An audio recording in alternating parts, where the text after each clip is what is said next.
শুনেছি তার আবার নতুন মানুষ হয়েছে। এবার আর সে অভিনয় না, ভালোবাসতে শিখেছে।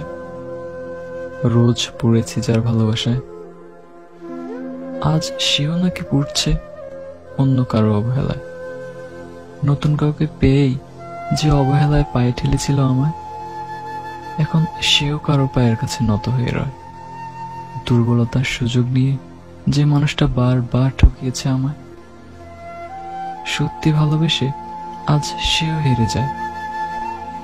সেদিন আমার চিৎকার যার কান অব্দি পৌঁছায়নি, দেখেও দেখেনি যার চোখ, আজ যে তার নীরব কান্নার অধিকারটুকু নেই। যার বিরহে অশ্রু ঝরে পাথর হয়েছে চোখ, আজ তার জীবন জুড়ে আছে দীর্ঘ শোক। হ্যাঁ, এখন তার নতুন মানুষ হয়েছে। আমাকে তিলে তিলে করেছিল যে শেষ, তার প্রতিশোধই নিচ্ছে আজ তার নতুন মানুষ। না, অভিশাপ দেনি কখনো, কিন্তু প্রকৃতি, সে ভুলে গিয়েছিল, প্রকৃতি ভুলেনি। তার আবার নতুন মানুষ হয়েছে, ভালোবাসার মানুষ।